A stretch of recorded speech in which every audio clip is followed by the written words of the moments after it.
Chippewa Valley Code Camp. And didn't even know.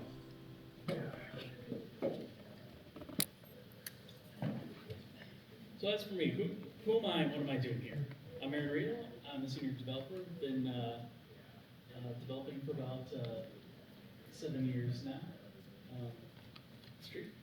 When I go home, I pretty much program at work and go home and continue doing it because this is what I love. I really love bringing interesting concepts to reality. So, the inspiration.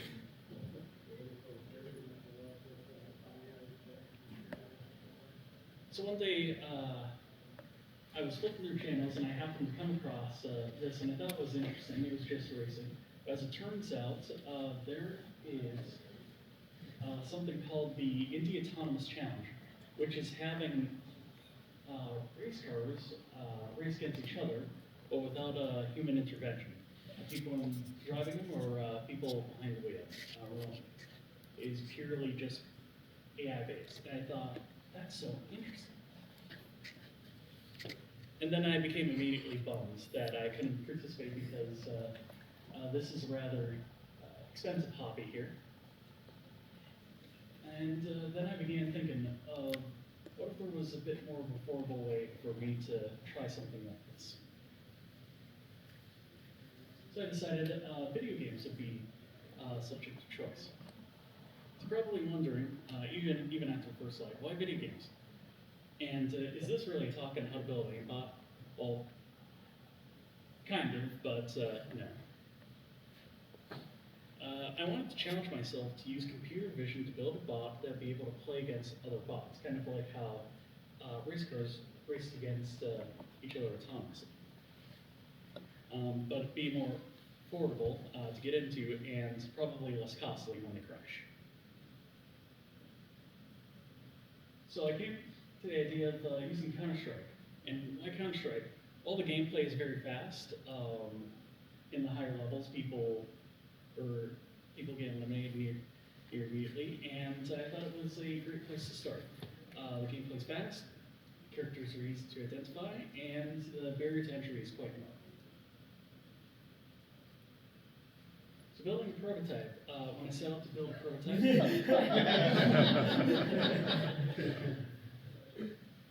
I used Python for the language. I kind of debate between Python and .NET because .NET's usually what I work with.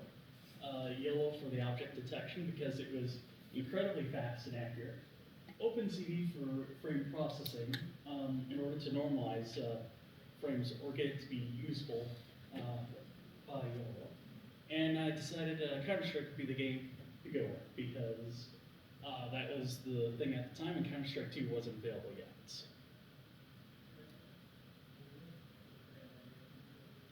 So in the first attempt, we can see it detects everything but opponents. But it detects it quickly though, and that was the thing I was looking for. It's able to keep up with real-time actions and moving in here. And this was running locally.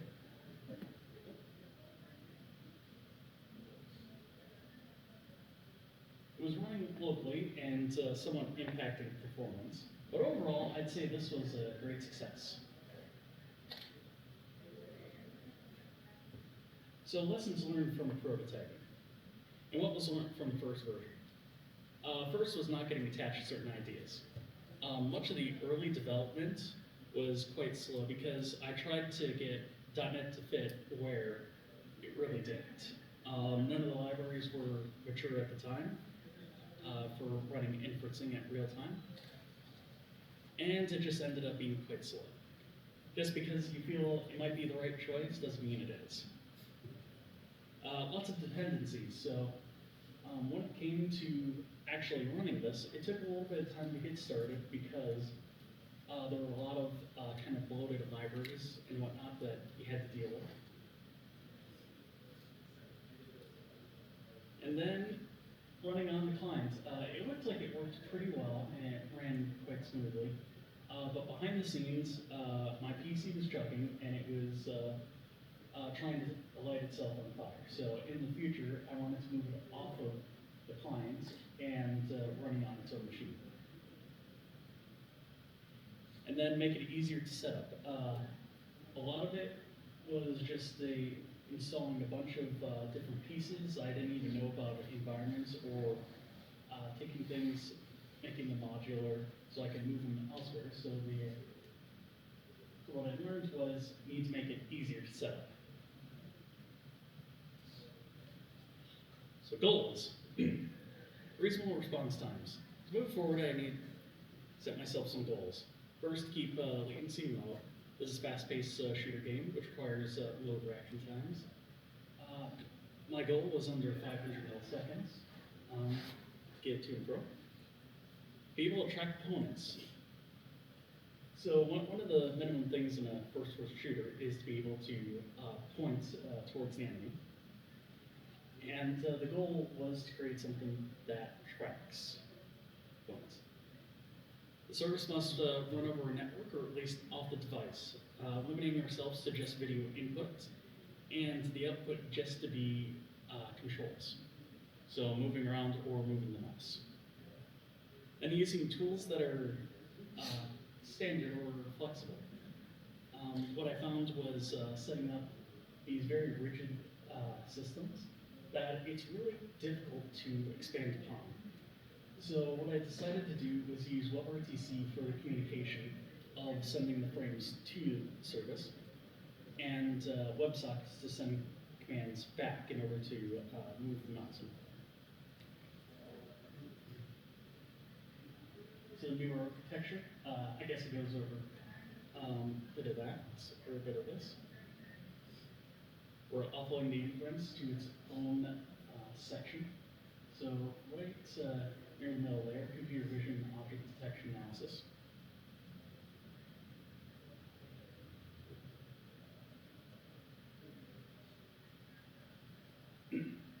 Frame processing. So this one's a bit of a bundle. As it turns out, not every frame is equal when you're moving in whatnot. You get a bit of blur sometimes if you have motion blur on, and the frames don't equal to the same size as the model can handle. The one I was using is 640 by 640, so what I had to do was translate what the computer was seeing into what could be processed by the computer vision system. And to make everything modular, where only what I needed was in each piece. So frame processing was in its own module, computer vision was in its own module and detection, and then the controls and decision logic, which is moving the actual mouse and deciding what to do for the target, is its own module. So I'm able to better integrate any new ideas or changes without trying or affecting any of the other tutor.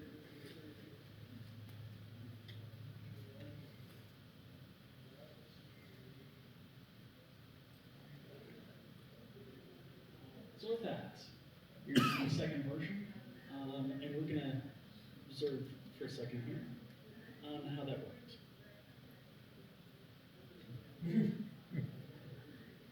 It didn't go great. So,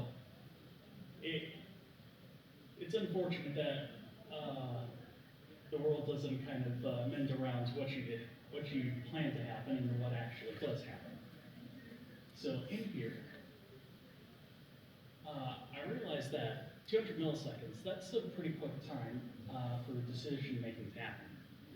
But what turns out is that when you're sending commands or inferencing, things change between frames. And I didn't realize was between the top one and, or the one close to me and the other one, where the camera's fixed, it's easier to get a grasp of where something is and getting a quicker detection on it versus having the camera move. I didn't think about the offset that would happen when you turn the camera over perspective and how that would throw stuff off. So we have a non-stop conga line of information that is out of date and commands that follow that information that's out of date, creating this pattern where we're trailing past something and then going back past it, causing issues. I was pretty bummed about this, and it took a fair amount to get here with the other architecture. And I began thinking on what I'd built to get to this point, and falling short. And then I realized, what was done. I failed creating a bot, but succeeded in creating a platform. So I created a system where you could have multiple inputs of vision, or multiple streams coming in, and multiple models running against each stream, each doing their own thing, and reporting information back.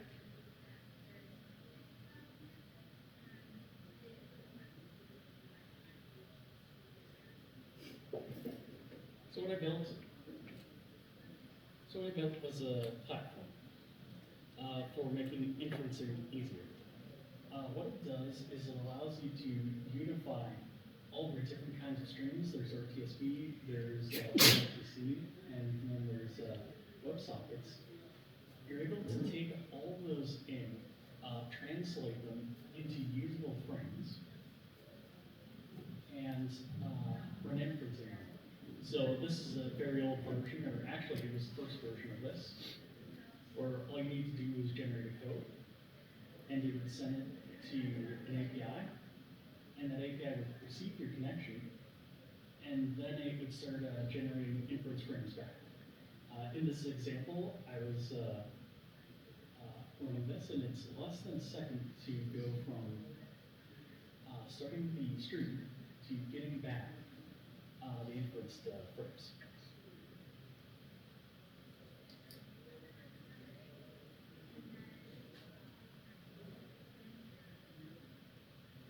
And in this demo, we're going over Python, where just a little bit of Python and an API call, you're able to get yourself set up and streaming and running inference against basically removing the need for dependencies or whatever you don't need in projects. You don't need to worry about what version could be running or if it will run at all. You just drop in your model and you're good to go. And then you take the information that's coming back and you can use it in your existing infrastructure. So with that, the Q&A demo. So feel free to ask questions, but what I'd like to do here is show how this works and what the current version actually looks like live here. So with that,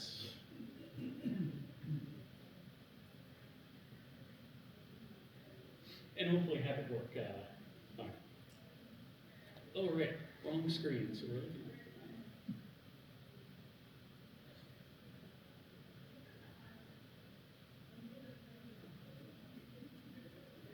there we go.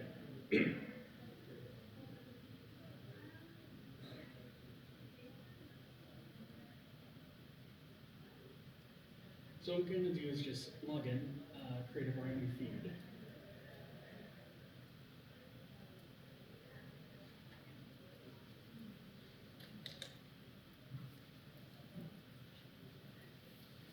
Which is essentially a project here. Go into the details. So we have camera inputs and subscriptions. Camera inputs are the live feeds that are coming in, and subscriptions are the models running against it. You can only have one camera input, but you can have multiple subscriptions running at a time. But for simplicity's sake, we're just going to run one camera here.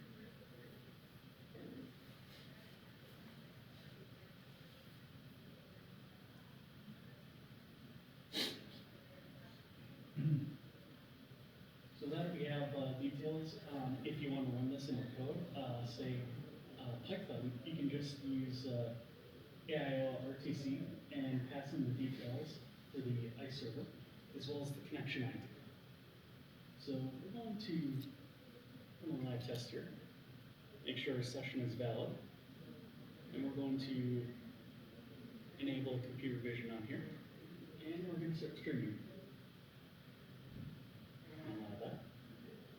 So this is a live feed of me right here, and then the other side is the live computer vision model running and reporting information back. From this, it makes it much easier to take your existing models in your infrastructure, deploy them up to the cloud, and say if you have things like existing cameras that are, say, I would say probably dumb cameras where they don't have the ability to run computer vision, you can make them computer vision enabled right away. And you don't need anything reinstalled and whatnot. You just drop in your existing infrastructure and you're good to go.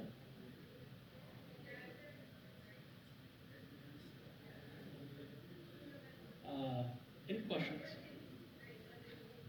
So why computer vision versus any other model? Computer vision. I went into this, I liked the concept of computer vision, and I thought of a way to show how it can be used in real time and overcoming some obstacles I found along the way.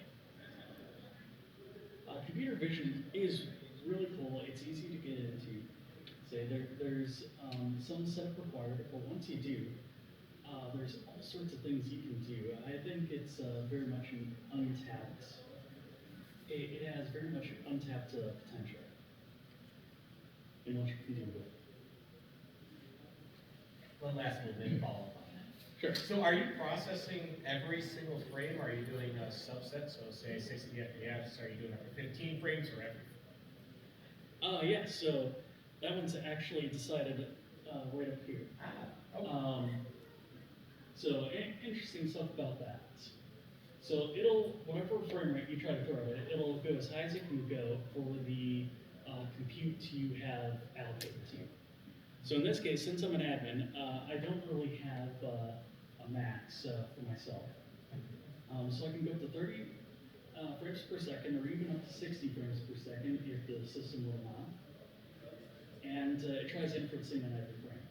So some of the architecture in the background, or at least I didn't talk about, is interesting, where whenever a frame comes in, in its process, it's given a tag and some identifiers, and basically a question score. So when it runs through the computer vision, it goes, all right, how fresh was this frame, and is this frame usable? Because there are scenarios where you can have an entire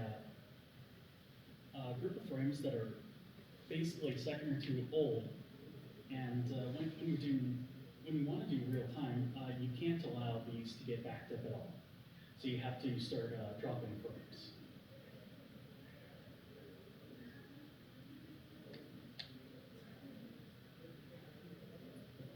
All those poor screening transistors.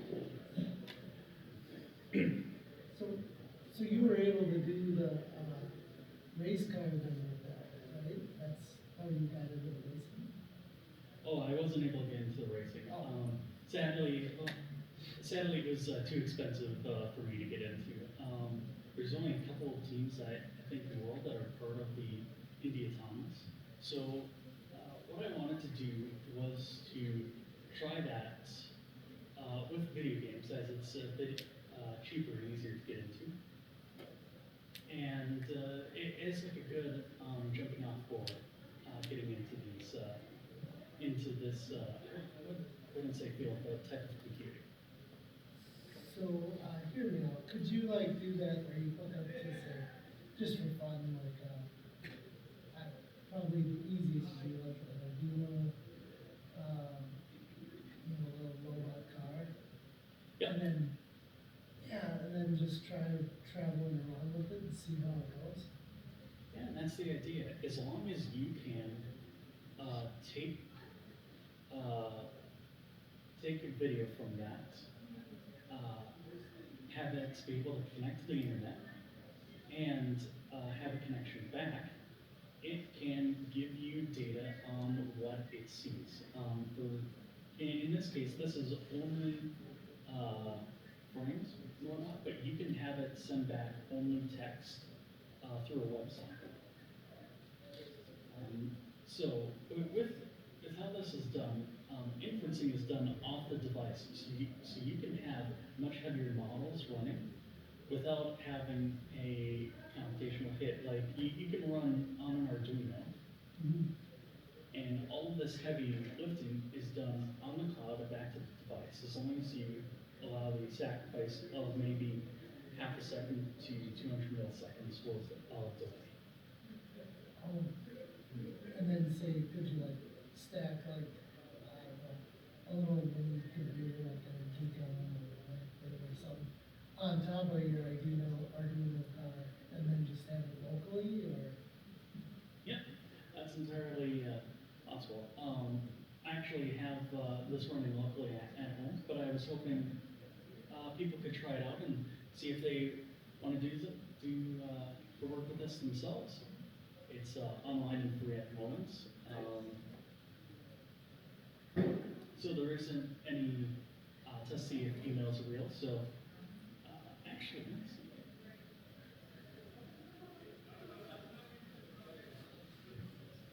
I'll go ahead and turn this off here, otherwise it'll stay running. Forcedvision.dev. You can go on there. Current accounts. Currently, this website's like kind of in its earlier temporary form.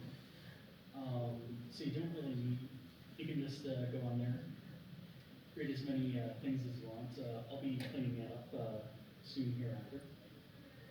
But feel free to go test this for yourself. It works on your phone, and as long as you just have internet, it works. So with it working on your phone, this is more related to what I do. How well is the input in recognizing objects? For example, if I put an apple in front of it, and would it be able to say that that's an apple, or? That's a good question.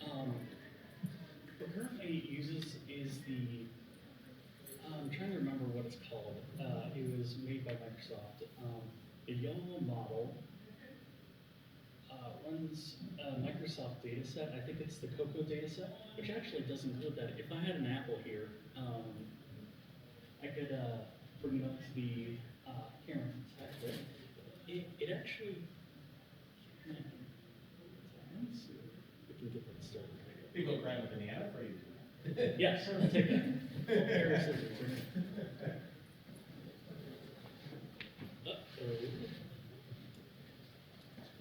I want to make this good. Let's see here. If I can make this a bit bigger.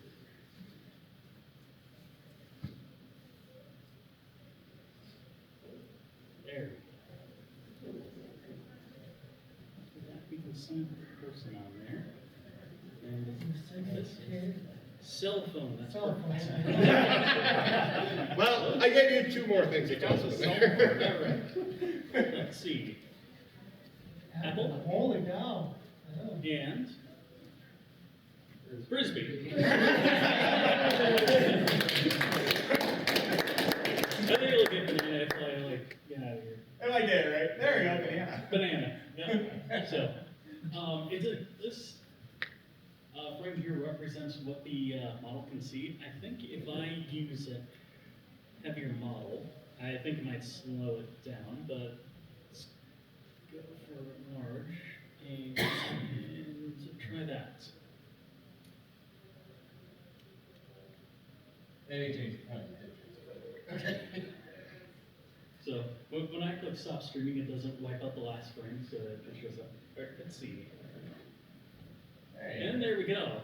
Yeah. So it's a little bit more accurate, but of course you can see problem with it is it requires a bit more processing. So the frame rate of the actual inferencing is about 5 or so, while the camera coming back is about, or roughly, what does it say, 15? 15. By the way, your battery is really low. Yeah, at least for the works. Man, that's the cool thing about this, which is, oh, sorry, go ahead. I just have a question. Does it have a way to distinguish between like pictures of objects, like Apple on your phone versus an app? That's unfortunately the trouble with computer vision. It can't tell depth, at least from this little webcam right here. I think you need something along the lines of more LiDAR, or if you've ever had the fun experiencing one, an Xbox Kinect. Whenever you want to see the Roomba with the lock. Drive around. Roomba with Glock. Well, Well, come to the next dev group meeting. So, anything else we'd like to ask? Keep your word for the Doomba. Oh, there you go. Okay, I want that one instead. So you said it works on cell phones as well. I don't know if Better you've did. ever thought of this, but like for visually impaired, would you be able to like hold it over a surface and then it would audibly be able to tell them? So that's up to the application developer. So what the platform does is it enables you to have your model in a space that's not on the client. So if you have, say, a proprietary model for identifying things, you integrate it into your app, and then your app will send the video data off, and it'll send back the inferenced results.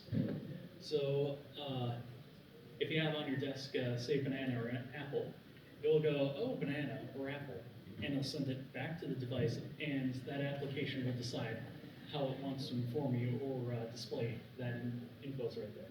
Okay? Sir? Did you ever solve your enemy tracking problem? So Or did you just kind of put that to the side and work on it? So I actually did continue working on that, and the results were not as fun or impressive to look at.